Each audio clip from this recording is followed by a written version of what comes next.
was young. I was in my 20s. I had all the shiny stuff. My ego, my image, my identity was all in my materialistic stuff. The money came quick and easy. So I'm glad I lost 90% of it. I learned the value of $1, and I just learned a lot more. You learn way more losing it than you'll ever learn making it. That's just the truth. But prior to the Great Recession, I developed a lot of.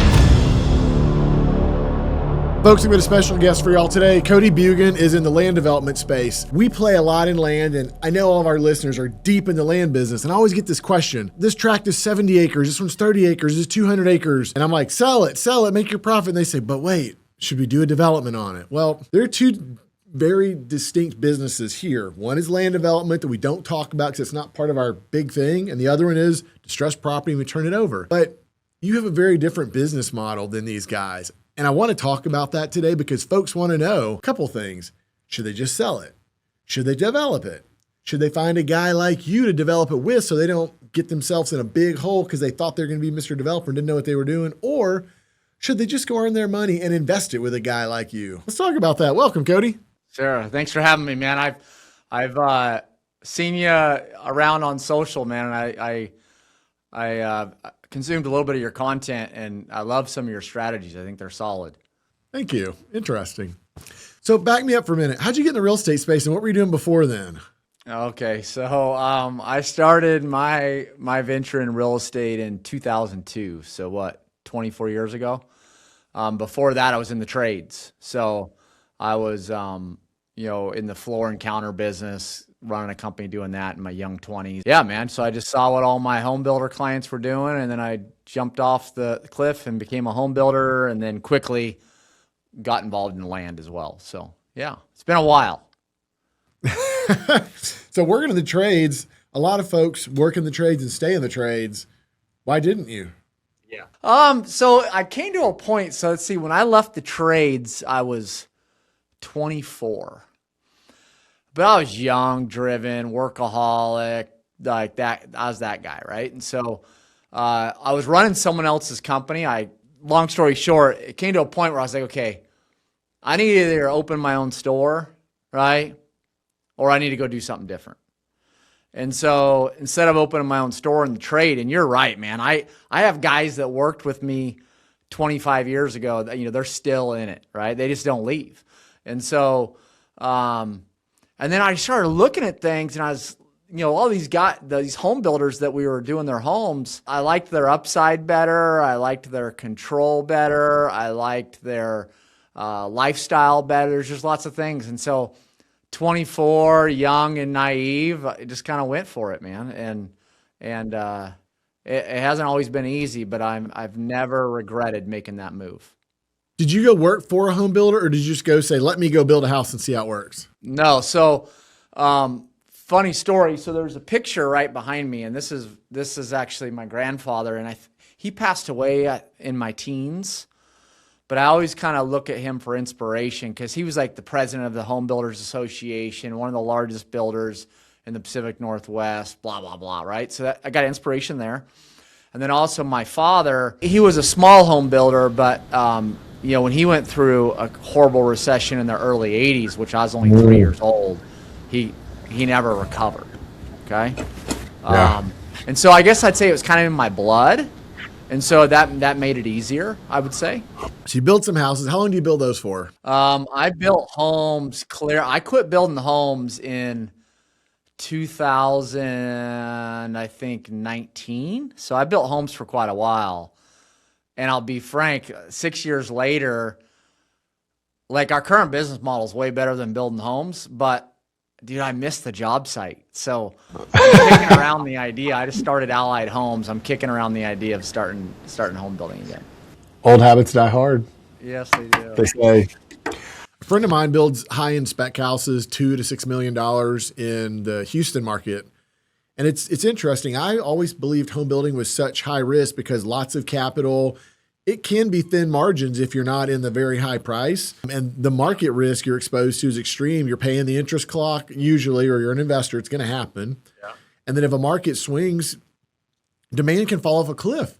You get this big old house and you say, well, it's great. Someone can live there. But if no one will buy it from you and live there, and if you have 10 of those or 20 of those, I was always terrified of that. As I look at a couple buddies today who are building 2-3 houses at a time in super premium markets, making $1 million a pop, and their stuff always sells even in crummy markets because there's extremely low supply there, I look at it differently. So if you're going to build houses today, what price category would you be in and why? So I've built higher end and I've built production, right? Just track, entry level. And today I moved down here to a town called Paradise Valley. It's right next to Scottsdale. I moved down here almost 6 years ago. And so I have there's all these 10, 15, $20 million specs being built around me, right? And I'm tempted by that because it's literally right out my window here because I work from home most of the time. But I can't do it. Like, I want to be in a position if we go through a market turn, I can rent it out. Well, who knows with everything the Fed's doing right now. But I just need that insulation of being entry level for that market. So I would continue to do that. Interesting. Okay. So you build houses for a while. I guess working in the trade, you see, man, those home builders are doing better than me. So you go do that. Yeah. And then you're looking upstream like, hold on a minute. Those guys doing land, I think they're doing better than me. Is that what's happening? Well, what it was, I just quickly realized I have this saying, and I say dirt controls the deal, right? Whoever controls the dirt controls the deal. And I just figured that out early. And by the way, I had a business partner for my first 2 years. And I'm glad I did that because he was a big name realtor in town and had the network, had the connections. And so him and I are still buddies to today. But that kind of helped jumpstart me because he had the network, right? And so I kind of ran the business and he ran biz dev and all that. But here nor there, I just realized, man, if I control the dirt, it's a game changer because I call the shots, right? And so, and here's what ended up happening. I never, that I can think of, ever built a home on one of my own projects. Every home I built, which I haven't built a lot of homes, just to be clear, Logan, I've probably built, don't hold me to this, over 100 homes, but I don't know exactly how many. But I always built on someone else's lot. And then because I learned this saying when I was young, and it's like, it was my partner, because he was older and wiser than me. He said, if someone's willing to pay more for something that I have than I'm willing to pay myself, I sell it. Otherwise, I've bought it for that. And the moral of the story there is that people were always willing to pay more for my lots than I would pay myself. So I always sold my lots and I was building the homes on other people's lots. Oh, interesting. Okay. Huh. What does this look like? Because, I mean, I've got a land development deal. It's taken 3 years. We're going to sell for $28 million. That was the forecast and perfect pricing at the time. We're signing a contract right now for about $15 million. Market slipped. The good news is we bought it at great pricing, added a mud. We're still going to do well, really well, but not incredibly well like we're going to. So, it's a long cash conversion cycle. It's not cheap. We rounded up some friends' money for it, so it was a fair amount of dollars. This was a lot to get going. For me, I brought in someone who's a vice president of a public builder for 15 years to do the development. I'm not about to learn how to do all that. So that's kind of how we started that business line, so to speak. But thank gosh I have my other business that's paying me, because if I were depending on that to be my first big deal to start a business, oh dude, I'd have been living under a bridge by now. So how did you do that? Good question. So first, let me make something clear. The Great Recession was very good for me because I started my business in 2002. Recession started in 2007. And in that 5 years, I became, an 8-figure net worth guy, and I was young. I was in my 20s. I had all the shiny stuff. My ego, my image, my identity was all in my materialistic stuff. The money came quick and easy. And so I'm glad I lost 90% of it. I learned the value of a dollar. And I just learned a lot more. You lose more, you learn way more losing it than you'll ever learn making it. That's just the truth. But prior to the Great Recession, I developed a lot of them. So I'm in the land development industry, but back then I developed a lot of my stuff. And I was in Oregon, Washington, and Idaho, where I'd actually do the construction.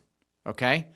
And you've got to understand, in the land development space, the majority of the risk starts when you decide to put a shovel in the ground.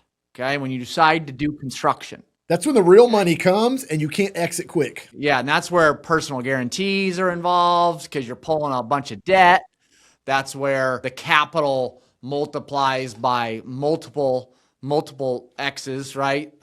When you decide that you're going to close on the land and you're going to develop it into finished lots. That's where the majority of the risk is in the construction, okay? Because if the market turns and you're in the middle of developing a project, you are screwed, right? And so today, since I got back heavy into the space in 2011, 12, so in the last 14 years, I've only done construction on one of my projects. Every other project, I exit at paper lots. I'll debate with anybody that wants to debate. But someone like myself, it makes no sense for me to develop finished lots. No sense at all. Tell me why that is. Okay, well, here's why. Okay, so on average, let's just do basic. I'm not going to get too detailed, but on average, we'll go to a landowner and we'll offer them 5 to 10 times the as-is value of their land, right? This ag land they have, this farmland, right? It's whatever. It's the land's worth $10,000 an acre as ag land, and I'll offer them $100,000 an acre, okay? But the key is, if I'm going to pay development values, I can't close until I get all the development approvals, all right? And the average deal, so our last 10 closings, our average deal has taken 20 months, okay? Our average contract, we have properties tied up from anywhere from 24 to 36 months. That's how long we have them tied up for. It's how long we control them.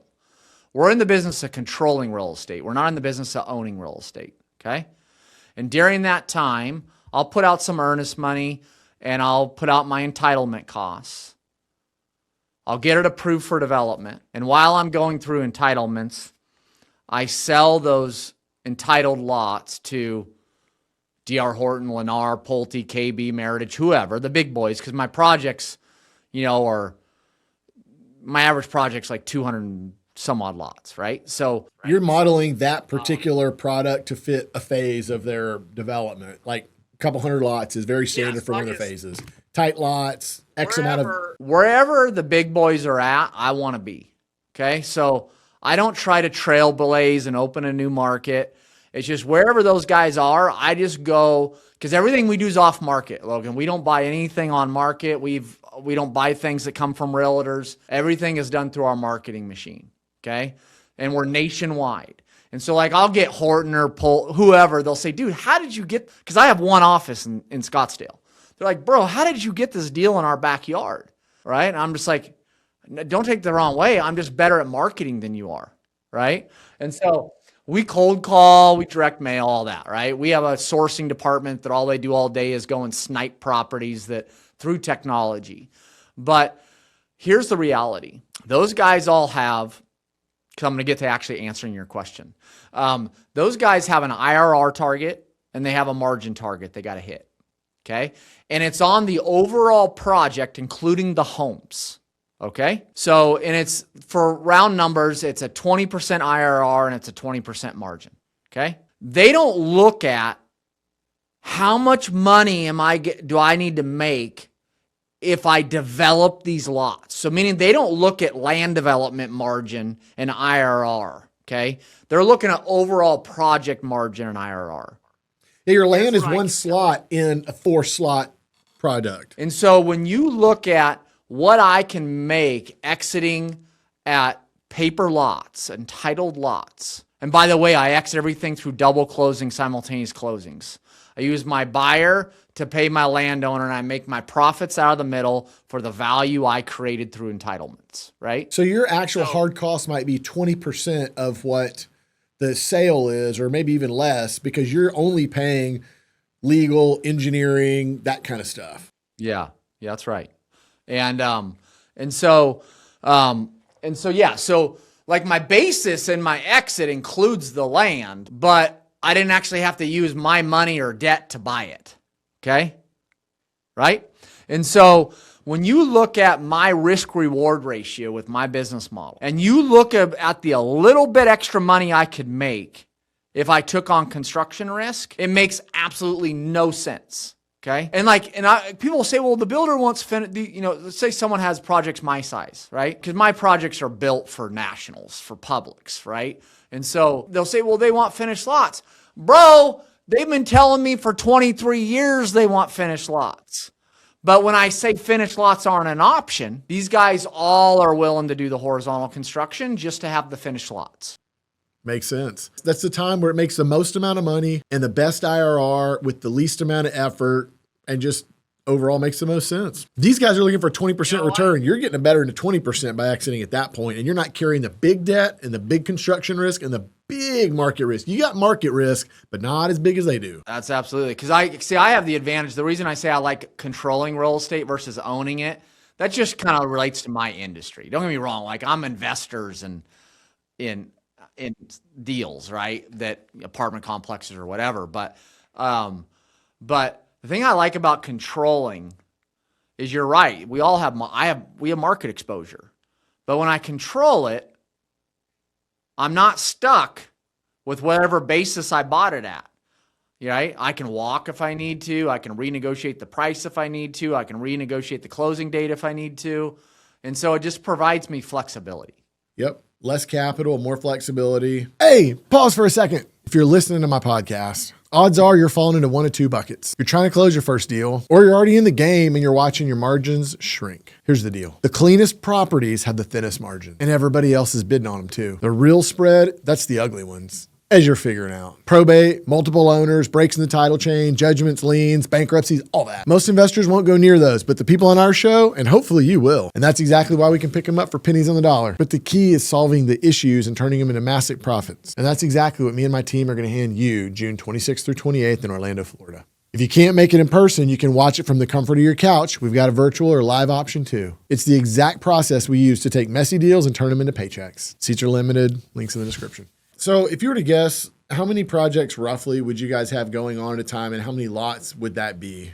So let me tell you this. I'm not near where I thought I would be, Logan. I felt like the Lord told me in 2020 that the biggest problem with my business was me and that I needed to get out of the way. Okay. And so, because I look at my business as his business, not my business. Like in our lobby, I have a big his sign, right? And so I realized I was kind of a control freak. And so long story short, I decided that I needed to grow the business. Okay. And so we went from just up in Oregon, Washington, up there to expanding nationwide. Okay. And nationwide with one location. Okay. Here in Scottsdale now. And that's innovation. No one in the country has really ever accomplished that at scale. Okay. And so, but when you combine trying to innovate and scale at the same time, it's very freaking hard. Like the last 5 years has been way harder than I thought it was going to be. Help me, to be frank, is that we've been on a downturn market for 4 years, right? Like no one in my peers, advisors, no one thought this downturn would last this long. So yeah, right now I think we have 8 or 9 projects. I don't even know the lot count. Probably, I don't know. Don't hold me to this at all, please. But probably, I don't know. I'm guessing 2,500 lots or something. Yeah, across them. I'll tell you this humbly. If I rewind to, say, 2 years ago, even a year and a half ago, I was pushing us to get to a point where we were doing about 120 deals a year. I wanted to do 10 deals a month. And typical entrepreneur, optimistic thinker, where I've settled in, Logan, that's very doable, and I think we're close to being there, is we just want to do 10 to 12 deals a year. Okay, so that's a tenth of what you thought. Why did you change the trajectory, the target? Just because the innovate. I'm not saying that we won't go there, okay? But I gotta stop having that be the target for my team, because what happens is if I'm not saying that thought's not still in the back of my head, but I got to stop casting that as the vision today related to the team, because, your team loves vision, but you got to make sure that whatever you're casting is something that's actually achievable in the near future. Otherwise, your team becomes demotivated very quickly, right? Because we're always falling so short. And so right now we're just focused on doing 3 deals a quarter. That's just what we're focused on. If you're going to all these different jurisdictions, you must be using fee developers in those jurisdictions. There's no way anybody can have the relationships from one office in all those jurisdictions, can they? Great question. And no, that's not what we do. What we do is, because our industry, the reason it's so innovative is because our industry, most of who I compete with, they have offices all over the country. They have people all over the country. We have one office, people only in Scottsdale. So how do we get that done? Because you're right, it's relational. It's a relationship business. It's political. It's behind closed door meetings. It's blah, blah, blah. Yeah. We just make sure with any new market we go into that we hire we know you get what you pay for. We hire the best engineers in that market that know that jurisdiction. We hire the best land use attorney if needed that has a relationship in that jurisdiction. And so we're able to bridge that relationship through just the third parties we hire within that market. They're the boots on the ground. Sure, will we fly in for a hearing or something? Of course. But it doesn't have to be my staff, okay? As long as my third party consultants have a relationship, that works. Wow. I ask myself, if I were to come to my partners in that business and say, we're going to go do something in Arkansas and we're going to do it like this, they would all freak out. They would absolutely freak out. Yeah. Well, the proof's in the pudding, right? So the proof's in the pudding. In 23 years, any project I've ever attempted to get approved, I've gotten approved. I've never not got a project approved ever in my career. Have you ever had any of these development deals that lost significant money? I mean, I lost significant money in the Great Recession, yes. We have deals that we will, do our due diligence, right? Our feasibility study, which is usually 120 days or so. We've had deals that, we killed them at the end of our feasibility. We might have had $100,000 into them, or maybe we even moved past feasibility and we killed the deal after having $300,000 into it, right? Like the way our funds work is like they're a collage of many projects and many markets. And so you're blending it all, so one person won't lose on this deal. They'll blend down. My investors are not in a specific project. They're in a fund that has all the projects in it, right? And so when I take 100 hit here or $200,000 hit here, we've already figured that in to our fund performance, right? But all I was saying is any project I have attempted to get approved, I've gotten approved. And I don't know of anybody else. Like, I'll give you an example. First project I ever did in Texas was in a city called Cedar Hill, okay? And Lennar bought it from me, entitled, all right? And I remember Lennar specifically telling me, the VP over there, he said, Cody, this jurisdiction, and we knew this already, but this jurisdiction hasn't approved a single family project in like 10 years, okay? And Cody, we just got denied on a project last month. He said, I will absolutely buy these entitled lots if you can get it approved, but I don't think you'll get it approved, okay? We got it approved. How is that? Okay, how? Pick your freaking battles, bro. Like we do stuff all the time that by law or code we don't have to do. But we do them anyways. You're a good steward. We don't believe in a box. There is no box with what we do. We're doing crazy stuff all the time to get deals done for neighbors, for elected officials, because even though they know the law and code doesn't require me to do it, the community's bitching about it, and per law and code, I don't have to do it, but they're an elected official, so I might go ahead and do it, even though I don't have to, because then the mayor's going to support my project, right? So that would be like making a community park at the backside of your development that not just your people can use, everybody can use, whatever it takes. Right? I like that. I mean, there's endless stories of things we've done that we don't need to do. Yeah. But you've got to leave your ego at the door. And like, if at the end of the day I can do it and the project still makes sense, I'm going to do it, man. Like, I'm only going to fight battles that I have to fight in order to save the project. Instead of fight every single one of them all the time. It's not worth it, man. That's a very grounded perspective, and I'm glad you're talking about that, because outside of land development and all this kind of stuff, there's specific things I can think of right now that I ask myself, should I fight that battle or not? I had one yesterday, and I just asked myself, it just burns me like inside. I have to step back and say, I'll let another partner take care of it, and you're going to have to handle it in a way that I don't like. But I'm going to stay away from it so that we can focus. But You're right. That takes a lot of maturity at times. It is. It's and sometimes it's easier. It's easier said than done for sure. But my track record's important to me, and whether it's never not getting a project approved or never losing investor capital, like those types of things are important to me. I mean, I'm 48. I got plenty of years left in me. And yeah, man, it's definitely easier said than done. Walk me through a couple of projects. Let's pick two of them, maybe that have been recent or that you're in right now. How'd you find the deal? How many lots you going to make? The wins and losses? How much you think you'll make on it? How'd you structure it?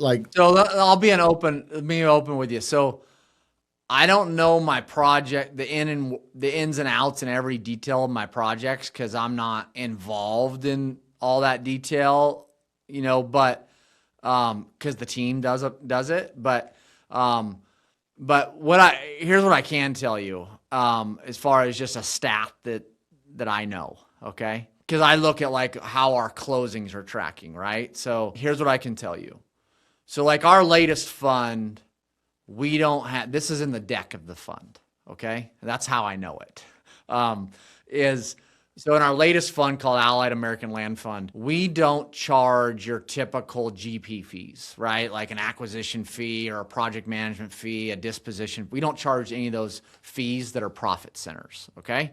And so these numbers, just to be clear, are based upon no fees. Last 10 projects, average of $572,000 into the deal in capital, all right? Average deal took 20 months, and average profit was a little over 2.7 million. Okay, so 500 grand, call it 600 grand. That's borrowed. What kind of, you saying there? When you say there's like a 25% IRR, is that what you said earlier? No, the builders, my clients, I know they're trying to hit a 20% IRR and a 20% margin. So I look at multiples closely, right? What is that? Like, it's like a 5.6, I think, multiple on capital. And I don't remember what the IRR was, because I know we have it somewhere, but that's a complicated calculation because the money doesn't all go out day one, right? It goes out over the 20 months. And so the IRR is off the charts. Yeah, it sounds like it. So a 5X multiple, someone gives you 100 grand, they think they might get 300 to 500 back. Well, the fund gets that back. Okay, then break that down. Like how much and the reason I'm asking this is because there are guys that I tell all the time, spend your money flipping distressed real estate and just find trusted operators to invest your money in. I got a lot, strangely enough, I got money in the exchange traded funds that track the big indexes. And I'm a sophisticated operator that has use for capital. I use debt in my business. But I ask people, should they put money in something like this? So if somebody's got 250 grand, what do you think they get back on average from you? And we set this fund up about a year and a half ago. And I'm an investor in multifamily and different stuff, right? And what I knew is that I'm getting no distributions, right? I'm getting capital calls, right? And I'm like, okay, how do I want to get things super simple. We all know that capital investors are sensitive to GP or operator fees, right? Because fees are a profit center for operators, right? That's profit for them. And they get those fees paid. They're a priority over investor preferred return. Yeah, and if a project doesn't do good for investors, that guy's still making money along the way, which a lot of people have problems with. So even if preferred return's not being paid out, the operator is making profit on those fees regardless if the investors are seeing any preferred return or any profit split or anything. Okay. So I'm like, I want to mix this up a little bit. And then, you guys are, go do this, go into Meta, Facebook, Instagram, whatever, and search, want to invest my money or whatever the hell it is, and watch how many capital ads start hitting your feed. It's endless, okay? Like endless. And everybody's, and I was doing this until my latest fund, but everybody's like, hey, I'm going to get you a 30% IRR or 25% IRR, whatever, these huge numbers, right? And it's a 10 pref or whatever. It used to be 6, but today it's a 10. But the thing is, you don't see that pref nor that IRR unless that asset performs, okay? And you're not going to see it for maybe 5 years, okay? Right now, it's a lot longer than that. But I'm like, okay, how do I do this different?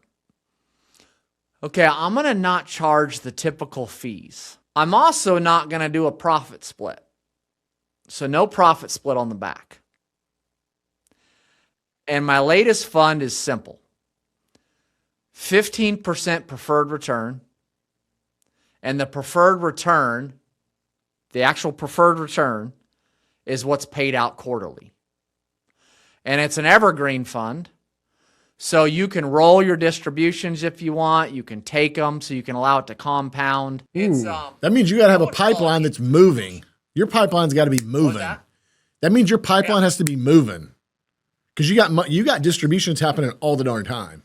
But you're solving some of the problems that you were seeing in the other syndications that you didn't like, which probably means you have an incredible pitch to people. As long as you can deliver that, people are like, I like what I'm hearing over here. It's land that doesn't produce cash flow, but because we're in a consolidated fund, deal cycle, and I can get cash flow. Yeah. And so their cash flow is just, hey, if you give us $100,000, your distributions are $15,000 a year. It's really that simple. And so, and maybe that means we're not desperate, where we're promising these huge, crazy IRRs. Maybe it means we've gotten more sophisticated on how we raise capital. I don't know, right? It depends on how you look at it, but it just keeps it simple. That's an interesting way to do it. I've never heard it like that before. There are a lot of ways to skin a cat. I noticed a couple times I raised money early on when you go to one person who's going to put millions in and they're super wealthy, they want the lion's share. And I remember thinking, well, I don't know that I like that. And they would say, well, then fine, go somewhere else. And I remember thinking, gosh, is this what it's like? Then I found people that had smaller bits of capital, but they didn't want the whole world like the other guy. So it seemed a little bit different. So it sounds like you found this middle ground where you can give a really fair return. Our average investor it's around $125,000. So there'd be 3 to 6 investors that allow you to do a deal, even though it's a fund. That's kind of about what it shakes out to be as you average them out, I guess. You're a part of every project. It's just prorated based upon when you came in. Just for round numbers, I think our last fund that was a close-ended fund, right? And so it wasn't an evergreen fund. I think it had like 120 investors in it or something like that, right? It was like a $15 million fund. Where this evergreen fund is a $120 million fund. Now, will it ever get to $120 million? I don't know, because if I just stay at 10 to 12 deals a year, I don't need $120 million. But it's just, I think for anybody, like any investor, like you even talked about yourself and that you're invested in different things, like I think that's smart, man. It's not how I am built because I'm always like, I'm just going to invest in myself. But that's just, as I've gotten older and I've gotten some wisdom and gotten some good advisors around me, like diversification is super valuable, right?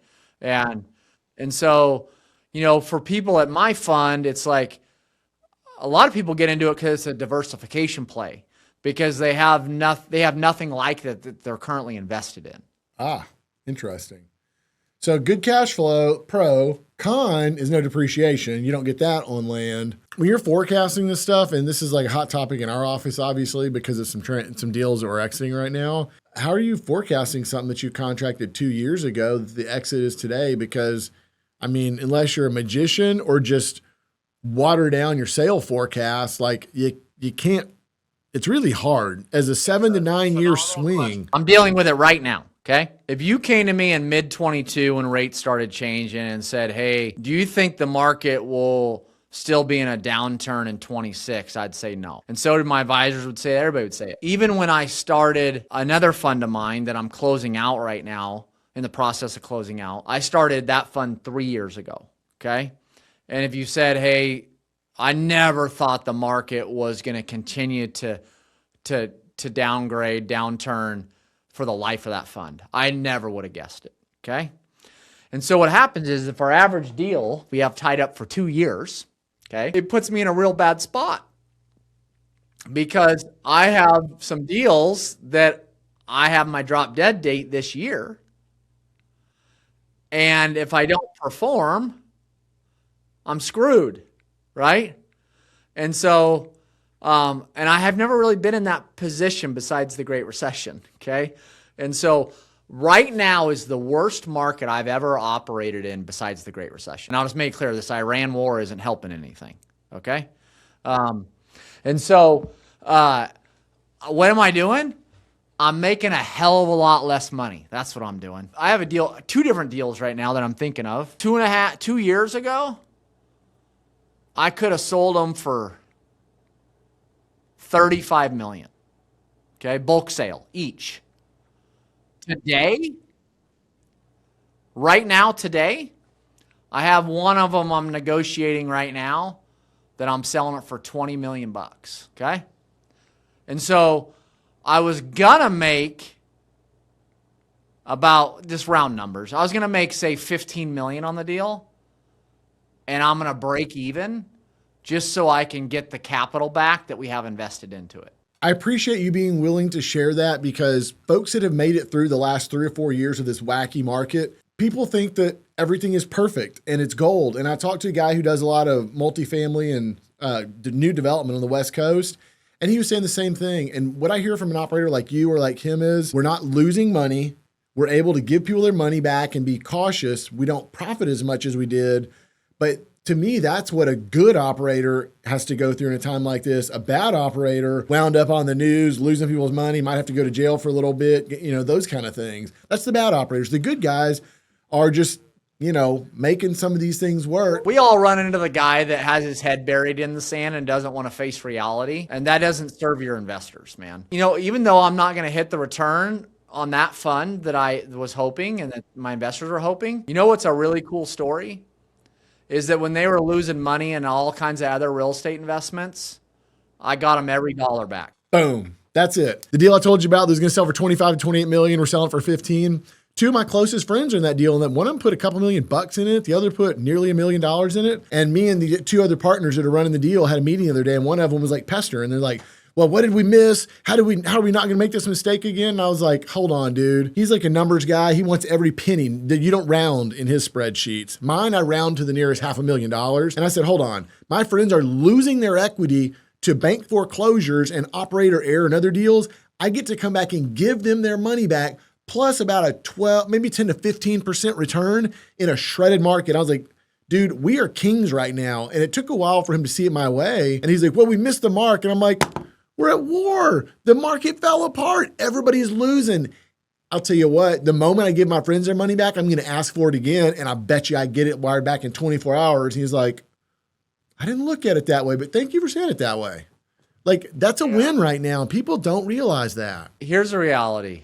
We've been in a downturn for 4 years. The win is that you survived it, right? That's the win. That's the win. Spoken from a guy who's learned his lesson in a tougher market. So if people aren't listening to the other things that we talked about business and land and how to manage your carrying costs and all this stuff, that's the kind of thing they need to listen to, because it's so valuable right now. I've had my teeth kicked in so many times, and we have our choice. We can allow those moments to bring us humility, and humility is the gateway to wisdom. And so if you allow it, if you allow that type of growth within yourself, it pays dividends. It does. And you can stand the test of time. Cody, who's Cody outside of out of the office? Once you lock that door and go home at night, tell me about what else is going on in your life. Oh, bro, I'm super simple, man. My wife says I could be a guy that would be like, I could live out in the middle of nowhere, by myself and be just fine, right? That's just who I am. Big on family, man. Like I had an opportunity to, I have a 6-year-old, a 24-year-old, and a 28-year-old. The reason I'm telling you that story is that when my 24 and 28-year-old were young, very young, I was a workaholic, right? I was gone before they woke up, and I was home after they went to bed. And so the Lord's really blessed me with this opportunity to be a father to a young one again. And so, like, my wife and my little 6-year-old that are here at the home, like, dude, that's my life, man. That's my life. And I don't care if it's as simple as us going on a walk, right? That's my life. Do you almost look at your young one the same way grandparents look at their grandkids, sort of? Yes. Yeah. Well, it's just like, so being in my 40s, 48 with a 6-year-old, I mean, if you allow life to teach you lessons, like, bro, being a dad at 40 is amazing compared to being a dad. I had my first at 19, right?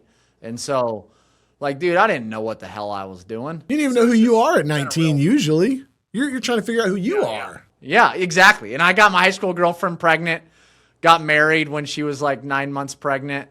And bro, like, yeah, I didn't know who I was. I get it. All right. So the Cody today, who's been through the goods and bads, you've had great markets, terrible markets, big wins, some losses, and you're in a place now that sounds pretty good. What would the 10-year ago Cody want to hear from today's Cody? Go back and talk to that guy. I've heard that question. I've never, what would it, give me 2 seconds and I'll answer that. Here's what it would be, man, because I'm going through it right now. Okay. And it's a beautiful thing. Let me be vulnerable with you. Okay. Vulnerability is a beautiful thing too. It creates trust. A couple of mornings in the last few weeks, I've woke up with a little bit of anxiety just because everything going on, man. Like just, this Iran war and just everything going on.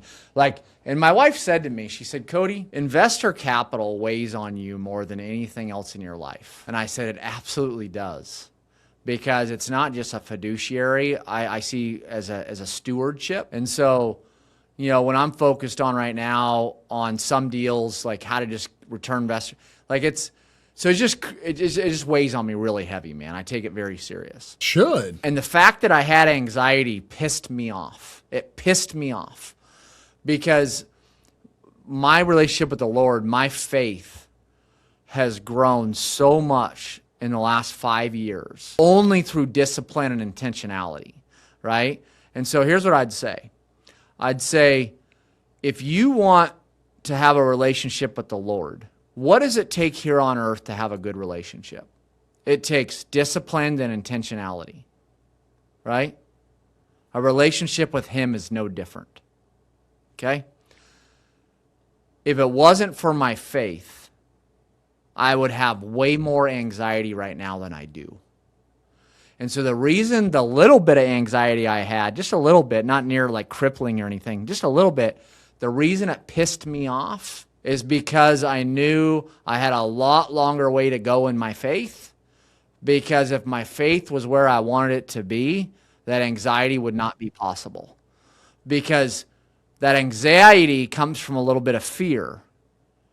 And fear and faith can't exist at the same time. You've taken, through your relationship with Him, you've taken your anxiety from here down to here, and you just know you have this much more work to go. That's right. So I guess, to me, it would be about the relationship with Him and just the intentionality and discipline that it takes, because, like, dude, my shoulders are so much lighter than if someone else was in my seat, their shoulders would be so much heavier than mine are. And it's only because of my faith. So that's the message. If you were to go tell Cody that 10 years ago, it would have been, bro, go lean heavy into your faith, man. Lean heavy into your faith. I like that. Cody, this has been great. I appreciate you sharing all this with me. A little bit about you, a little bit about the business. My goal is for operators to leave listening to something like this and be smarter, be better. And I think they will after this. So if folks want to get a hold of you, either to reach out for some land because they might want to bring it to you for a deal, they might want to invest with you, or I don't know, maybe be on their show. How do they get a hold of you? So let's do this. The low-hanging fruit value that I can bring to people is what you and I were talking about before the show started. And that is that I'm basically one of the only educators in my space. Off market, entitle, exit double close, single family. And so, so people just get a ton of value out of learning my model, right? And our model's made numerous millionaires, blah, blah, blah. So just go to Cody Bjugan. My name's on the screen. Last name B as in boy, Jugan. CodyBjugan.com/DD, standing for your podcast, Dirty Deeds. And I have a free gift there for all of them, right? So what it basically is, Logan, it's a calculator where I've taken my model and I put it into a very basic calculator with an instructional video from me. And it shows, you can plug in all the different types of deals, and it kind of shows how the model works and what's possible as far as upside. So they can go check that out. I love that. Super convenient. All right, everybody. Cody, thanks for spending your time today. Until next time. Appreciate it, man. My commitment to you is to deliver the most interesting, messy, and profitable real estate deals on earth. And in exchange for that, I only ask that you subscribe to this podcast and share it with a friend who can benefit. Let's dive in.